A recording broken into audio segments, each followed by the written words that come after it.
Bonjour à tous, j'espère que vous allez bien. Aujourd'hui je suis ravie de vous retrouver pour mes favoris du mois de février.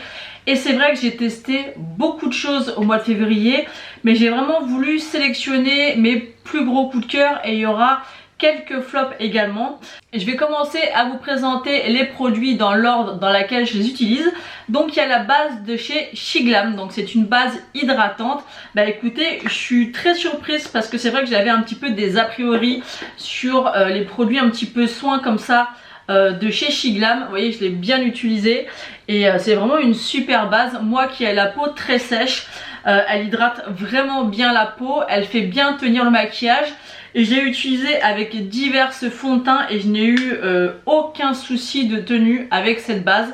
Franchement, je l'aime beaucoup. Donc si vous la connaissez pas et que vous avez envie de la tester, je vous la conseille. Moi franchement, je n'ai eu aucun raté avec cette base. Elle est vraiment top. Ensuite, au niveau des fonds de teint, j'en ai testé beaucoup, j'alterne, je change un petit peu avec ce que j'ai dans mes tiroirs. D'ailleurs, je le fais avec tous mes produits. Mais vraiment, le fond de teint que j'ai retesté et que j'ai apprécié retester et reporter, c'est celui de chez SheGlam, c'est le Complexe Pro. Et ben écoutez, moi je l'aime vraiment beaucoup. Encore une fois, il s'est bien comporté sur mon visage.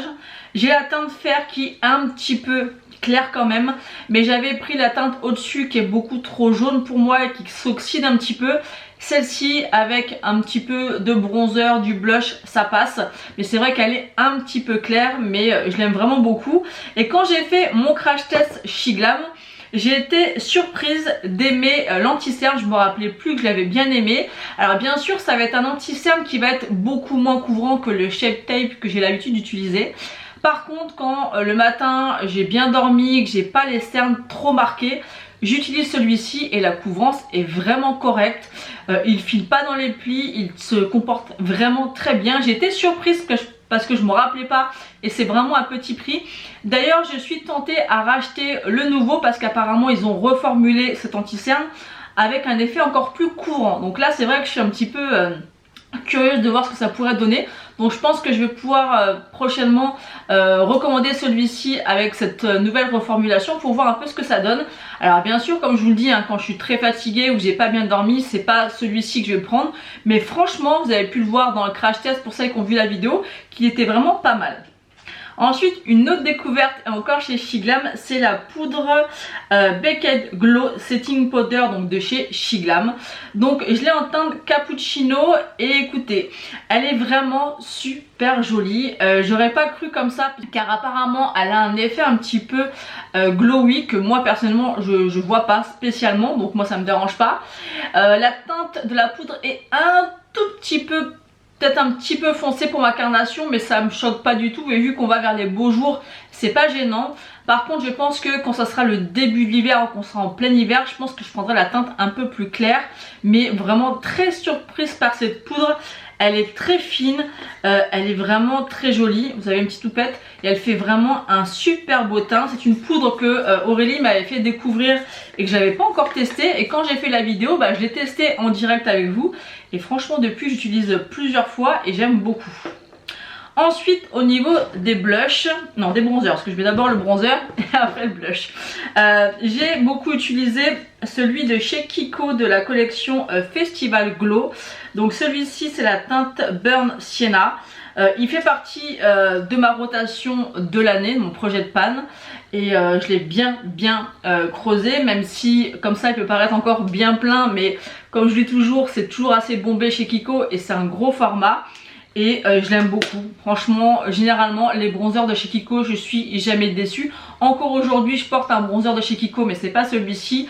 Ils sont top et celui-ci fait partie de ma rotation de l'année et je l'aime beaucoup, donc je prends plaisir à l'appliquer.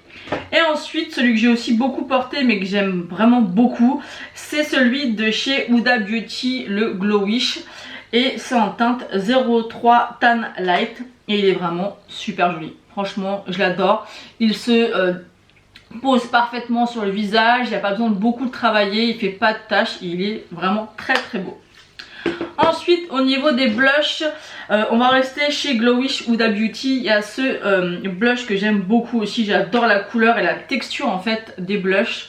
de chez Glowish, c'est le Sassy Saffron ou Saffron, je sais pas comment ça se dit. Il est canon, donc ça me donne vraiment envie d'en tester d'autres, mais voilà, j'essaye de pas acheter des produits à chaque fois en plusieurs en plusieurs teintes parce que j'ai déjà beaucoup de choses, mais ça me tente de tester autre chose. Ensuite, pendant les vacances, j'ai pris cette petite palette avec moi parce que je suis partie quelques jours en vacances avec mon fils pendant les vacances de février et je me suis dit, emporte des choses que tu n'as pas forcément l'habitude d'utiliser souvent.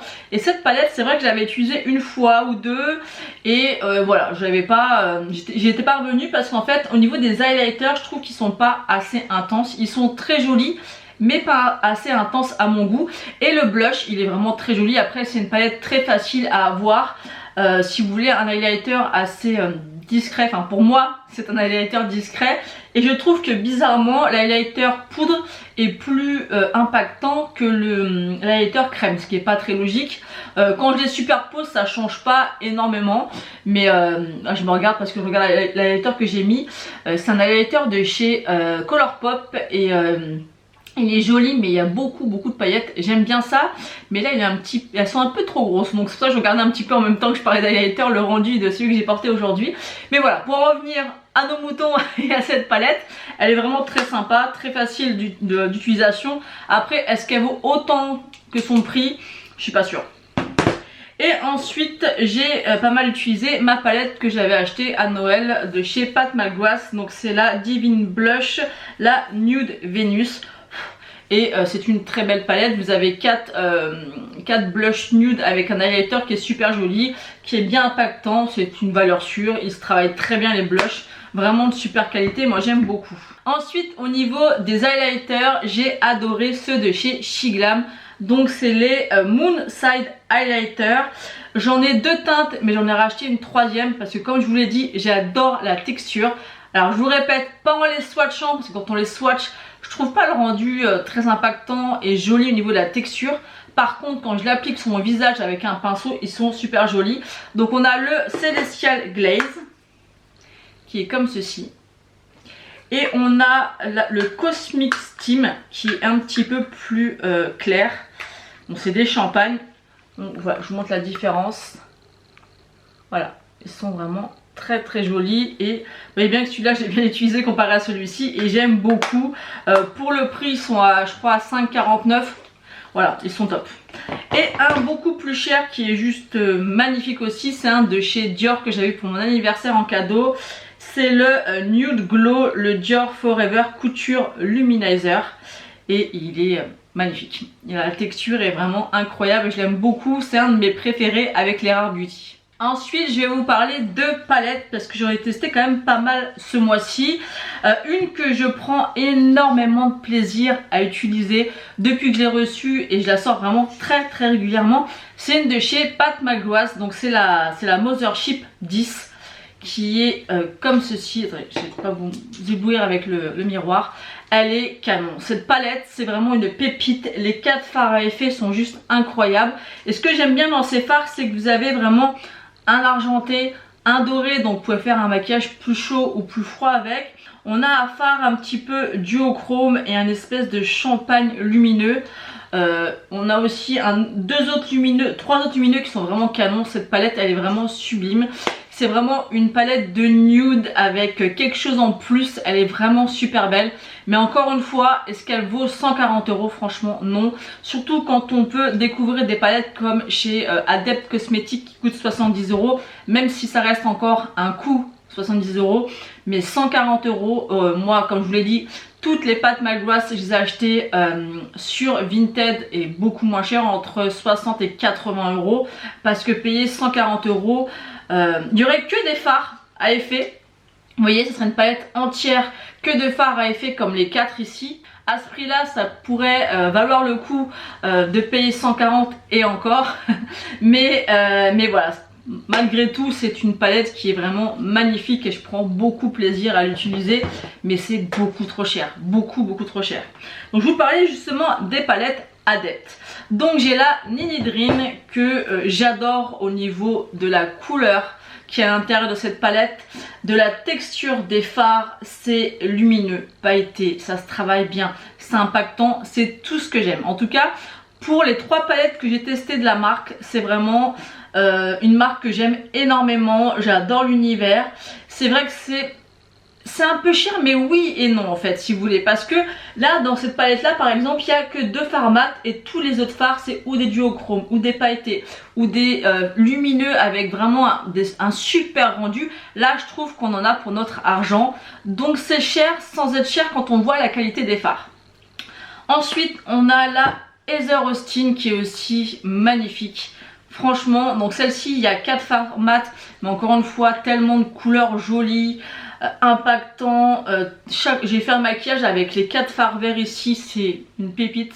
On m'a fait que des compliments quand j'ai fait ce maquillage là, elle est vraiment très jolie. Je vous reparlerai de la Minka un petit peu après parce qu'elle est entre les tops et les flops, elle est un petit peu au milieu. Et ensuite il y a la Retro Love de chez Beauty Bay que j'ai bien aimé. Franchement, sans surprise, la qualité des palettes de chez Beauty Bay, moi j'aime beaucoup ce format là, je l'achète à chaque fois et je suis jamais déçue. Les fards se travaillent super bien, on peut porter de la couleur facilement parce que des fois avec certaines palettes colorées, on peut se louper par rapport à l'estompage ou quoi que ce soit où ça peut faire des trous. Avec celle-ci c'est une valeur sûre, vous pouvez faire des maquillages colorés sans vous dire aïe aïe aïe, faut que je prenne mon temps pour pas faire de catastrophe. Franchement, vous vous louperez pas avec ces palettes de chez Beauty Bay, moi je vous les conseille à 100%. Maintenant on va parler lèvres et j'ai découvert les IRL Whipped Lip Cream de chez Révolution et j'aime beaucoup. Je crois que j'en ai 4 ou 5, c'est vraiment des rouges à lèvres liquides veloutés que j'aime beaucoup, ça fait vraiment un effet poudré sur les lèvres. Par contre c'est vraiment des rouges à lèvres où il faut mettre en dessous un baume à lèvres parce qu'ils ont vraiment tendance à assécher les lèvres. Mais la texture est juste magnifique. C'est essentiellement que des nudes. Mon préféré c'est le Frappuccino Nude. Il est vraiment super canon. Ensuite mes coups de cœur aussi que j'en ai racheté plusieurs, c'est les duos à lèvres de chez Shiglam. Donc packaging très cheap, mais franchement moi je m'en fous. Le résultat du rouge à lèvres est magnifique, je l'ai énormément porté. Je pense que c'est celui que j'ai le plus porté du mois. Enfin avec les autres parce que j'ai plusieurs teintes. Vous avez à chaque fois un crayon et un rouge à lèvres qui sont encore une fois pas forcément, je dis encore une fois parce que je vous l'ai dit dans plusieurs vidéos mais vous n'avez pas encore vu toutes les vidéos, où c'est pas forcément la même teinte et justement c'est pour faire des ombrés ou un effet sur les lèvres et ça fait vraiment canon. C'est super joli. Contrairement à ceux de chez Révolution, ceux de chez Shiglam, vous n'avez pas du tout la sensation que ça assèche vos lèvres, mais pas du tout. Super confort, super tenue pour un rouge à lèvres à 3,50 €. Franchement, alors voilà, je l'ai répété plusieurs fois, packaging cheap à mort, mais super produit. Et ensuite un gloss que j'ai tellement adoré que j'en ai racheté 2 teintes qui doivent arriver bientôt. C'est les gloss de la nouvelle collection de chez Kiko, donc la collection Beauty Essential.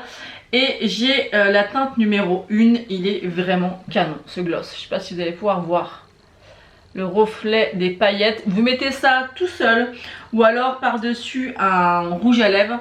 Il sent en plus la vanille, il est super beau. Vraiment, il est canon et j'ai hâte d'avoir les autres. Parce que quand je l'ai acheté, je pensais qu'il n'y avait qu'une seule teinte. Mais en fait, il y en a 4. Alors je sais pas si vous allez voir quelque chose, je pense pas.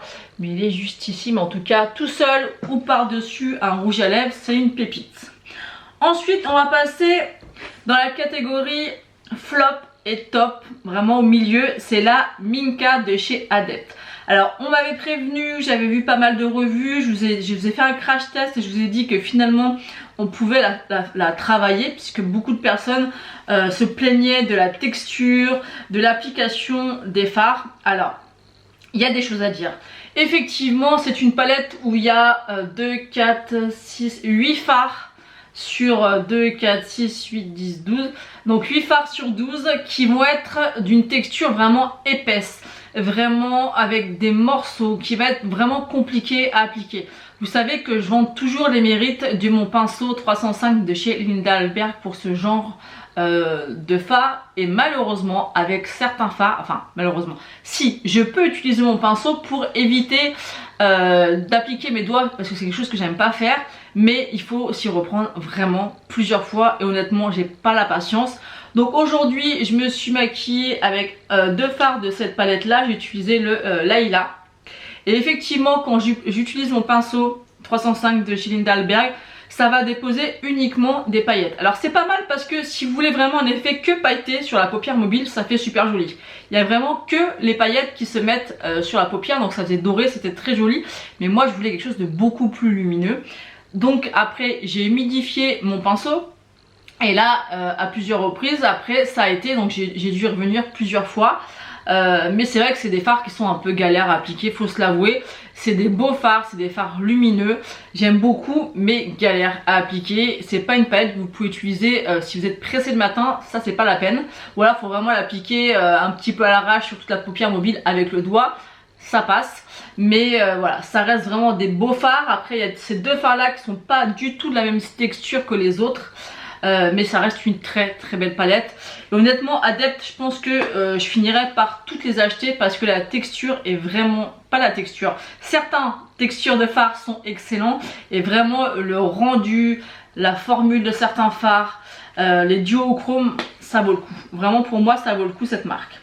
Ensuite on va terminer avec les flops et j'en ai deux ce mois-ci. J'ai la poudre de chez Shiglam, la Love Div. Alors il y a quelque chose à dire aussi parce que au niveau du rendu sur la peau, au niveau de la texture, quand je l'applique ça fait vraiment un effet flouté, un effet vraiment lissant, mais vraiment au niveau du ressenti sur la peau, quand je touche ma peau c'est extrêmement agréable parce que c'est très lisse, on voit vraiment que c'est un effet flouté. Mais par contre le gros bémol, c'est qu'elle blanchit à mort mon teint.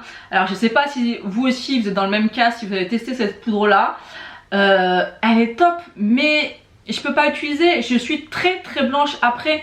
Donc moi c'est pas possible. Dans ce genre de poudre il devrait faire des, ou alors des sous-tons de teinte. Pourtant à l'intérieur il est censé avoir un petit peu de vert, de rose et de jaune. Je sais pas si vous allez pouvoir voir. On voit un petit peu, enfin moi je le vois au retour mais je sais pas si vous arriverez à voir vous. Mais beaucoup trop blanc et c'est dommage parce que vraiment la sensation de la poudre sur le visage est très agréable. Mais quand je me vois après je suis trop blanche, je suis trop blanche. Et ensuite une palette que j'avais mis dans ma rotation du mois de février, c'est la Manifest palette de chez Be Perfect, qui est comme ceci. Donc c'est Aurélie qui me l'avait envoyé parce que je pense qu'elle lui plaisait plus et elle me l'a envoyé pour me la faire découvrir.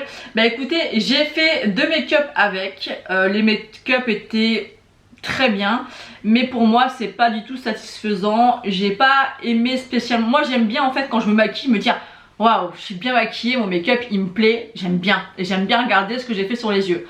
Là avec cette palette là, j'ai maquillé, c'était pas mal, mais il n'y a pas eu de waouh. Je me suis dit ouais, bof. Donc voilà le ressenti que j'ai eu de cette palette.